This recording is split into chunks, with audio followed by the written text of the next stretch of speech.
Hey everybody, so today we're going to be making a Phoenix facial oil. So this is a DIY version of the Phoenix facial oil by Herbivore Botanicals. Herbivore Botanicals sells all natural skincare products. I see them all over social media like all the time. So I decided to recreate one of their most expensive products. So the key ingredients in this product is jojoba seed oil, rosehip seed oil, meadow foam seed oil, and then there's chai seed oil, which I don't have, so we're leaving this one out.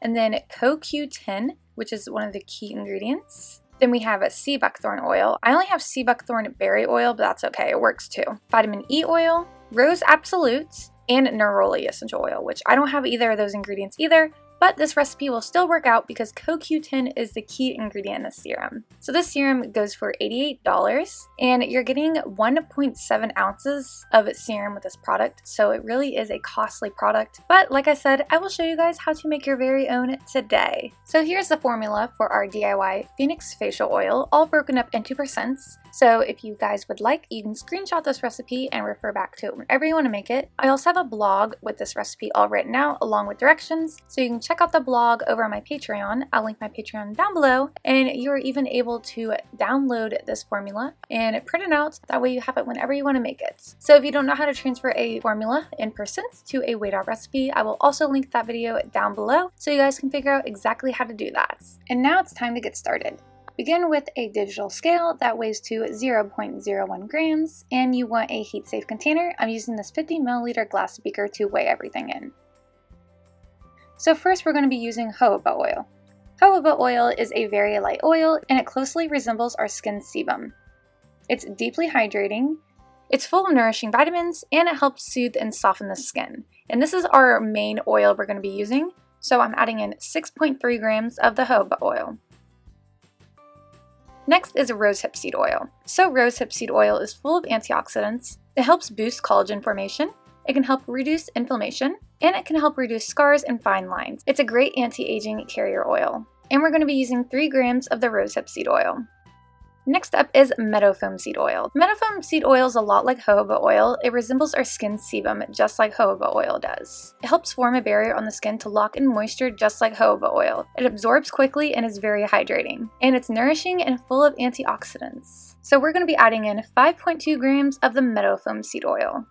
Now the last oil we're going to be using is sea buckthorn berry oil. This oil can help combat wrinkles, it can help soothe dry, irritated skin, and it's full of antioxidants. Again, it's another great anti-aging oil, which is why it's used in this serum. So I used 0.15 grams of the sea buckthorn berry oil. You only want to use a little bit because this is a really orange oil and can turn your skin orange if you use too much. So go ahead and mix all your carrier oils together. Then you want to create a water bath by taking a pan and filling it up with just a little bit of water and placing your beaker in the water. Cover it with aluminum foil to eliminate anything from falling in your beaker, and then you want to place this over the stovetop to heat to about 120 degrees Fahrenheit. You don't want to get it too hot, just right around there. And to keep track of the temperature, you want to use a temperature gun, and I'll link this temperature gun down below if you don't know where to purchase one. So immediately after you've got it to around 120 degrees Fahrenheit, you want to take back out your scale, and this is when we're going to add in our CoQ10 powder. So this is our key anti-aging ingredients. So CoQ10, it helps aid in circulation, it stimulates the immune system, it increases tissue oxygenation, it has vital anti-aging effects, it has exceptional antioxidant properties, and it can help reduce wrinkles. So this is why it's the key ingredient in this facial oil. And all you need is 0.07 grams. So the reason we heated our carrier oils up is because it's the only way to dissolve the CoQ10 powder into the oils. So go ahead and mix it all up until the powder dissolves. Lastly, we're adding in vitamin E oil. So vitamin E oil is an antioxidant that moisturizes the skin. It helps protect skin cells from the adverse effects of free radicals and will actually help prolong the shelf life of our oils. But it only prolongs the shelf life of oils, not anything else, so it's not a preservative. And we're adding in 0.15 grams of the vitamin E oil, and then you just want to give everything one last good mix to make sure everything is well combined.